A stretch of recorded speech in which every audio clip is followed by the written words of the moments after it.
두 번째 소주제입니다. 두 번째 소주제는 신앙의 본질. 두 번째 소주제는 신앙의 본질입니다. 예수님이 빌립보 가이사랴 지방으로 가셨습니다. 가이사랴 지방에서 빌립보는 로마 황제를 신으로 섬기던 도시였습니다. 그곳에서 예수님은 제자들에게 사람들이 인자를 누구라 하느냐라고 여쭈셨습니다. 여기서 인자라는 단어는 한자 그대로 사람인 아들자. 그래서 한자 그대로 사람의 아들이란 뜻입니다. 그러니까 하나님의 아들로서 누구라 하느냐가 아니라 예수님이 여쭤보신 것은 사람의 아들로서 예수님이 누구라고 하는지 대중의 생각을 물어보셨던 것입니다. 그 질문에 대해서 제자들은 다음과 같이 답했습니다.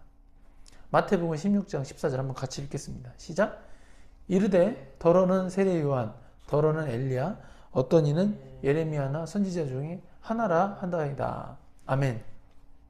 예수님께서 여러 기적을 행하시고 하나님의 말씀을 탁월하게 가르치신 모습을 본 그 시대의 사람들은 예수님을 선지자 중에 하나로 여겼다는 것을 추론할 수 있습니다. 이에 대해서 그렇다면 제자들은 예수님 당신을 어떻게 생각하는지 여쭈었습니다. 한번 그러자 그 12제자 중 한 명인 베드로가 이렇게 고백합니다. 한번 같이 읽어볼까요? 이 부분은 시작. 주는 그리스도시요 살아계신 하나님의 아들이시니이다. 그러니까 예수님께서 사람의 아들인 예수님을 너는 무엇이라고 생각하냐 물어봤더니 오히려 베드로가 인자이시지, 그러니까 사람의 아들이지만 살아계신 하나님의 아들이라고 이렇게 고백을 한 거죠. 그래서 이 그리스도는 기름 부음을 받은 자라는 뜻으로서 히브리어의 마시아흐, 아람어로 메시아와 같은 말로서 헬라어로는 크리스토스의 음역입니다. 구약에서 기름 부음을 받은 자는 왕이었기 때문에 그리스도란 왕 또는 구세주라는 의미를 내포합니다.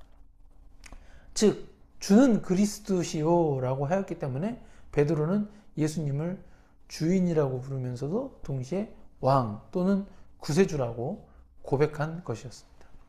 이 고백은 분명 선지자 중 하나로 여기는 대중보다는 분명한 예수님의 정체성에 대한 인식을 제자들이 하고 있었다는 것을 나타냅니다. 그리고 더 나아가 예수님에 대해서 살아계신 하나님의 아들이라고 고백하였습니다. 예수님께서 스스로 인자라고 말씀하시면서 사람의 아들이라고 말씀하셨는데 제자 베드로는 하나님의 아들이라고까지 고백했던 것입니다. 따라서 이 고백은 단순한 어떤 인간적인 지식이 아니라 성령의 계시로 주어진 믿음의 고백이었기 때문에 예수님은 다음과 같이 말씀하셨습니다. 한번 같이 읽어보겠습니다. 시작. 예수께서 대답하여 이르시되 바요나 시몬아 내가 복이 있도다. 이를 내게 알게 한 이는 혈육이 아니요 하늘에 계신 내 아버지시니라. 아멘. 예수님은 베드로가 하나님을 아는 지식을 아는 자라고 인정한 것이었지만 동시에 그와 같이 하나님을 아는 지식을 알게 한 주체는 베드로가 아니고 하나님이 계신 예수님의 아버지, 다시 말해서 성부 하나님이 알게 해주셨다고 말씀하십니다. 이 원리는 모든 그리스도인들에게 동일하게 적용됩니다. 이 성부 하나님이 우리로 하여금 이 기독교의 진리를 깨닫게 해주셔야 비로소 하나님을 아는 지식을 이해할 수 있고 진리를 고백할 수 있습니다. 이는 하나님이 먼저 우리를 구원하시기로 선택해 주셔야 한다는 것을 깨닫게 합니다. 우리 하나님이 김주현 형제님을 구원하시기로 먼저 결정하셨으니까 성경 말씀이 읽히고 이해가 되고 이렇게 용의승리교회 설교 말씀이 귀에 들리는 것입니다. 아멘. 아멘. 겉모양은 내가 믿는 것 같지만 그 믿는 믿음마저도 하나님이 먼저 은혜를 베풀어 주셔야 가능한 것입니다. 우리는 이 진리를 깨닫게 되면은 우리가 지금 예수 그리스도가 믿어지는 이 자체에 대해서, 그냥 예수 그리스도가 믿어지는 이 자체에 대해서 감사하게 되고 매우 겸손한 자세로, 마음 자세로 가질 수 있습니다. 예. 왜냐하면은 하나님이 선택해 주셨기 때문에, 하나님이 먼저 선택해 주셨기 때문에 우리는 불신자들과 달리 예수 그리스도가 믿어지고 성경의 진리가 이해되며 생명의 말씀으로 우리가 받아들일 수 있기 때문입니다. 그래서 얼핏 보면은 마치 우리가 스스로의 힘으로 인생을 사는 것 같지만 사실상 눈에 보이지 않는 하나님의 전능하신 은혜가 먼저 우리에게 이렇게 샥 부어졌기 때문에 우리로 하여금 이렇게 믿어질 수 있는 것이죠. 그러니 이 은혜를 하나님께서 값없이 주시는 선물이라고 표현하시는 것입니다. 값없이 주는 선물이에요. 그리고 나서 예수님은 베드로에게 놀라운 말씀과 함께 좀 이해하기 어려운 말씀도 하십니다. 마태복음 16장 18절에서 19절 한번 같이 읽어보겠습니다. 시작! 또 내가 내게 이르노니 너는 베드로라. 내가 이 반석 위에 내 교회를 세우리니 음부의 권세가 이기지 못하리라. 내가 천국 열쇠를 내게 주리니 내가 땅에서 무엇이든지 매면 하늘에서도 매일 것이요 내가 땅에서 무엇이든지 풀면 하늘에서도 풀리리라 하시고. 아멘. 이 마태복음 16장 18절에서 베드로를 반석, 이게 뭐라고 해야 되나? 돌이죠, 돌.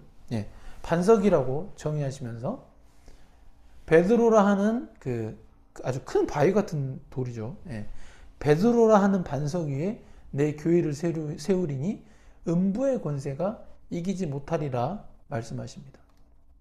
놀라운 말씀입니다만 이 문자적으로만 보면은 이해하기 어려운 말씀이기도 합니다. 그러나 이 구절에서 우리가 1차적으로 확인할 수 있는 부분은 이 교회란 눈에 보이지 않는 가시적인 성전이나 건물, 그러니까 눈에 보이는 가시적인 성전이나 건물을 의미하지 않는다는 것입니다. 베드로를 반석이라고 말씀하신 것은 베드로가 건물을 지을 때 세우는 주춧돌과 같은 문자적인 의미보다는 베드로가 사람이지 돌은 아니잖아요. 그래서 베드로라는 예수 그리스도의 제자를 통해서 예수 그리스도의 교회를 세우신다는 상징적인 의미에 더욱 집중해야 합니다. 엄밀히 따지면 성경에서 구원의 반석은 오직 예수 그리스도입니다. 베드로는 구원의 반석이 아니에요. 그죠? 예, 구원의 반석은 오직 예수 그리스도입니다. 주춧돌, 모퉁이돌 되시는 분은 오직 예수 그리스도이기 때문입니다. 그리고 예수 그리스도 자체가 성전을 상징하기 때문에 예수님은 3일 만에 부활하시는 것을 3일 만에 성전을 세우겠다라고 직접 말씀하시기도 하셨습니다. 결국 베드로를 이 반석에 비유하신 것은 말씀이신 예수 그리스도께서 성경 말씀으로 베드로와 함께 하심으로 진리의 말씀과 함께하는 사도 베드로를 통해서 복음이 선포되고 그 복음을 들은 사람들이 예수님을 영접함으로써 성도가 된 각 사람이 교회가 된다라는 것을 말씀하신 것입니다. 아멘? 그래서 우리 김주현 형제님이 교회예요. 용인승리교회가 교회가 아니고 김주현 형제님이 교회고 김세종 목사가 교회입니다. 아멘? 네. 이렇게 이해하지 않으면 이 구절이 도저히 직관적으로 이해될 수가 없습니다. 그리고 그렇게 세워진 교회, 다시 말해서 예수 그리스도를 믿음으로 말미암아 교회가 된 성도들에게는 음부의 권세가 이기지 못한다고 예수님이 선언하셨습니다. 여기서 음부는 지옥을 의미합니다. 그래서 결국 음부의 권세라는 말은 지옥의 권세입니다. 예수님을 믿으면 지옥에 가지 않고 우리가 천국에 가기 때문에 음부의 권세가 믿는 자들을 어떻게 할 수 없는 것입니다. 그래서 예수님은 다음과 같이 말씀하십니다. 한번 같이 읽어보겠습니다. 마태복음 16장 20절 한번 같이 읽어보겠습니다. 시작! 이에 제자들에게 경고하사 자기가 그리스도인 것을 아무에게도 이르지 말라 하시니라. 아멘. 이 말씀에 따르면 당시 예수님에 대해서 여러 기적을 베푸셨던 어떤 선지자나 선생 정도로 여기고 있었음을 추론할 수 있습니다. 다시 말해서 제자들을 포함한 대부분의 사람들이 예수님이 그리스도라고 인지하지 못하고 있었던 것입니다. 그런데 오늘 읽은 마태복음 16장 16절에서 베드로가 처음으로 하나님의 은혜 가운데 예수님이 그리스도라고 예수님의 정체성에 대해서 정의를 내렸던 것입니다. 다만 마지막 세 번째 소주제로 넘어가기 전에 마태복음 16장 19절에 대해서 우리가 좀 더 살펴볼 필요가 있습니다. 마태복음 16장 19절 한번 다시 읽어보겠습니다. 시작! 내가 천국 열쇠를 내게 주리니 네가 땅에서 매면 무엇이든지 매면 하늘에서도 매일 것이요 내가 땅에서 무엇이든지 풀면 하늘에서도 풀리리라 하시고. 아멘. 이 구절은 굉장히 이해하기 어려운 구절입니다. 왜냐하면 땅에서 무엇이든지 매면은 하늘에서도 매일 것이요 땅에서 무엇이든지 풀면 하늘에서도 풀리라라고 기록된 부분에서 이 무엇이든지라는 단어 때문에 이 땅에서 우리가 어떤 특정한 사건이나 인간관계에서 매이거나 풀리면은 그대로 하늘나라에서도 그렇게 되리라고 이렇게 문자적으로 해석이 되기 때문입니다.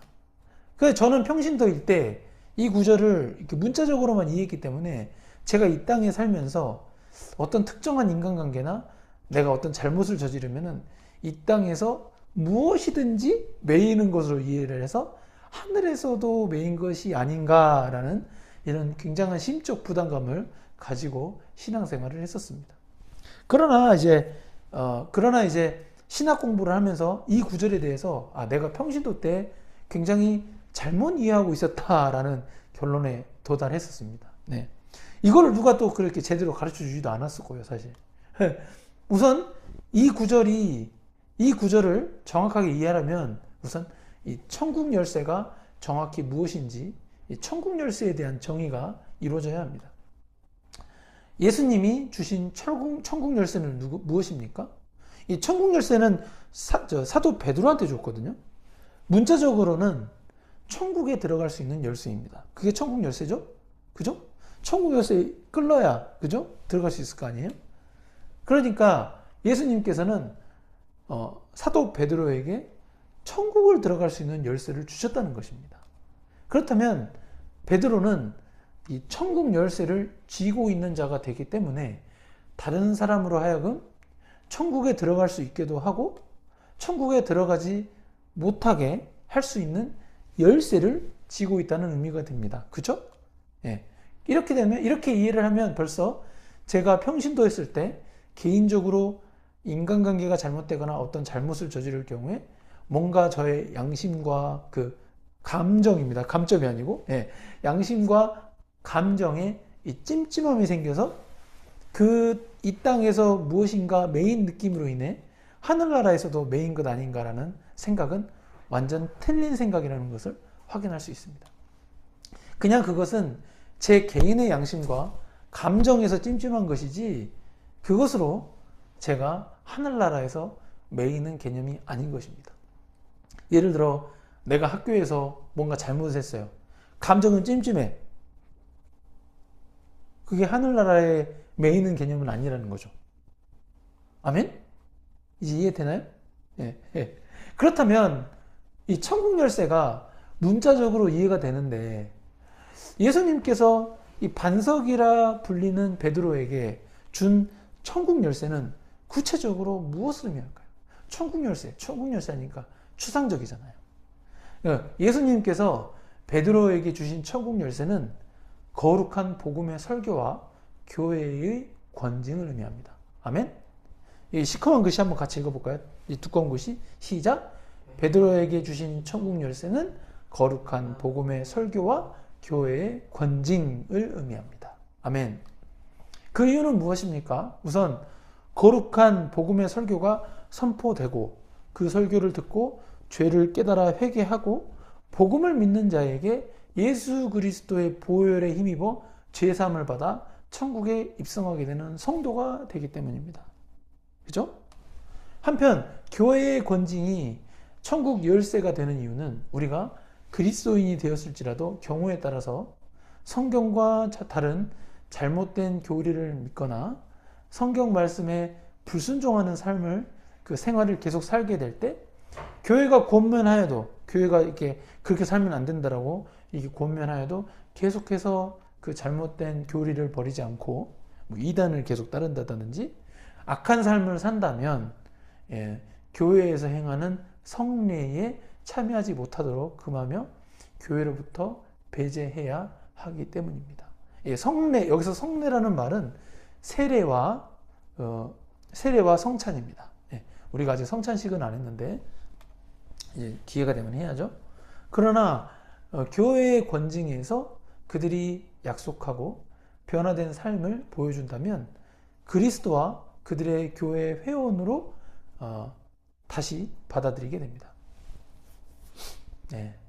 그리고 천국 열쇠에 대한 이해를 하고 나면 결국 땅에서 무엇이든지 매는 것과 무엇이든지 푸는 것은 천국 열쇠인 거룩한 복음의 설교와 교회의 권징에 따라 무엇이든지 매는 것과 푸는 것으로 이해되는 것입니다. 그래서 복음을 선포했는데 회개하지 않고 예수님을 믿지 않으면 땅에서 매인자가 되는 거예요. 이해되시죠? 땅에서 매인자가 되어서 하늘나라에서도 매어서 천국에 들어가지 못하게 됩니다. 그게 천국 열쇠입니다. 반대로 복음을 듣고 회개하고 예수님을 믿으면 땅에서 풀린 자가 되어서 하늘나라에서 풀림을 받아 그러니까 열어버리는 거죠. 천국문을. 그래서 천국에 들어가는 것입니다. 한편 어떤 성도가 그러니까 어떤 교회의 성도가 공개적인 중죄, 중한죄, 큰 죄를 범함으로 교회에서 성찬, 포도주와 떡을 먹는 거죠. 성찬을 유보시키거나 심한교구 출교, 우리 교회 나오지 마. 우리 교회 나오지 마세요. 출교시켰을 때는 그러한 교회의 권징에 따라 성찬에 참여할 수 없게 되든지 출교의 경우 그 교회를 출석하지 못하게 되는 것입니다. 이러한 교회의 권징은 교회에서 치리한다고 하는데 이러한 교회의 권징은 땅에서 매는 구체적인 사례로서 그렇게 교회의 권징이 있게 되면 하늘나라에서도 매이게 되는 것입니다. 그러나 교회의 권징을 받은 교회의 회원이 진실되게 회개하고 돌이키면 교회의 권징에서 내려진 치리의 결정이 번복되어서 그러니까 취소가 된다는 얘기죠. 번복되어서 다시 교회의 성례인 성찬에 참여할 수도 있고 그 교회에 다시 출석함으로써 하늘나라에서도 풀림을 받는 것입니다. 이 교회의 권징이 그래서 무서운 거예요. 교회의 권징을 교회의 권징을 받고 용서받지 않으면 하늘나라에 들어가지 못할 수도 있습니다. 그래서 교회는 성도 개개인을 의미하기도 합니다만 제가 여기서 교회의 권징이란 표현을 썼을 때 이 교회란 하나님을 예배하기 위해서 이렇게 저희 용인승리교회에 모이는 것처럼 정기적으로 매 주일마다 모이는 이 성도의 무리를 교회라고 하는 것입니다. 그러나 교회의 권징은 교회에 출석하는 회원 전체가 내리는 결정은 아니고 교회의 지도자들의 모임인 당회가 교회의 권징을 결정합니다. 우리가 이러한 부분에서 헷갈리면 안 되겠습니다. 우리는 장로교이기 때문에 예수님께서도 베드로에게 천국 열쇠를 주었지 베드로를 통해서 복음을 받아들인 모든 성도에게 그러니까 이게 베드로에게 천국 열쇠를 주었지 12제자 전체한테 천국 열쇠 준 건 아니잖아요. 그죠? 이해되죠? 그래서 이 모든 성도에게 천국 열쇠를 주었다는 개념은 아니기 때문입니다. 그래서 천국 열쇠인 거룩한 복음의 설교와 교회의 권징이 바로 교회의 목사이자 장로였던 베드로에게 주어진 것처럼 지금 현대교회에서 특히 용인승리교회 같은 이 장로교단에 속한 교회는 이 개교회의 목사가 거룩한 복음의 설교를 제공하고 제가 이렇게 매주일 설교하잖아요. 그죠? 제가 거룩한 복음의 설교를 제공하고 개교회의 목사와 장로들이 당회를 구성하여 그 당회에서 교회의 권징을 시행하는 것입니다. 아멘?